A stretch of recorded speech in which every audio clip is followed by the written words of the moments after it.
สบายดีน้องนี่ก็มีเพลงแต่งเพลงเนาะชื่อเพลงว่าเสื้อใจเจ้าแต่บ่เสื้อใจเขาเนาะแม่ก็ฝากกดไลค์กดแชร์แล้วก็ฝากติดตามเพลงต่อไปเนาะมาเลยเนาะเหตุผลที่แฟนนั้นขอก็ย้อนว่าหักนั้นตัวย้อนบ่อยากเสียทุนหัวให้กับไผเข้าใจกันแน่เด้อแฟน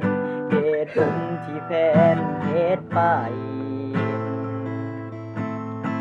ก็ย้อนมันหักเปิดใจจังของเจ้า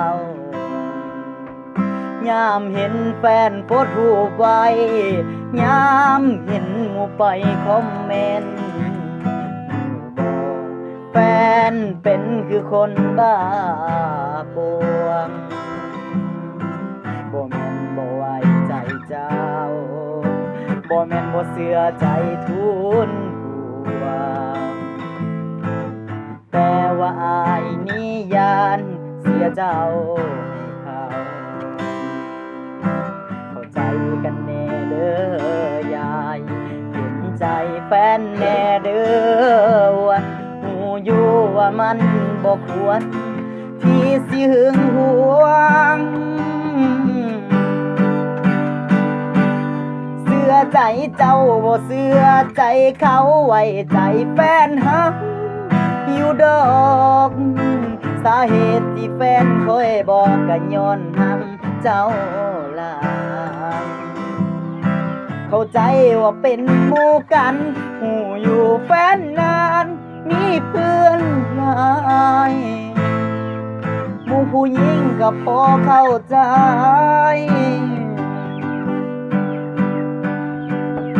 แต่หมู่ผู้ชายก็ให้หึงแน่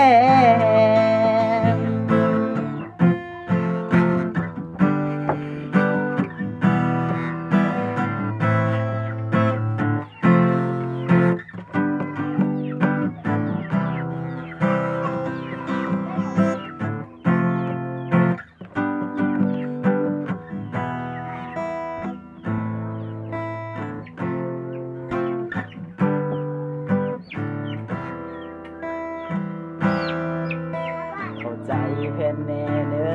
อยายเห็นใจแฟนแน่เด้ออ้วนหูอยู่ว่ามันบ่ควรที่สิหึงหวงเสื้อใจเจ้าบ่เสื้อใจเขาไว้ใจแฟนหักอยู่ดอกสาเหตุที่แฟนคอยบอกก็ย้อนหักเจ้าหลายเข้าใจว่าเป็นหมู่กันหูอยู่แฟนนานมีเพื่อนหลายหมู่ผู้หญิงก็พอเข้าใจแต่หมู่ผู้ชายก็ให้หึงแน่ก็ย้อนมันหักเจ้าแท้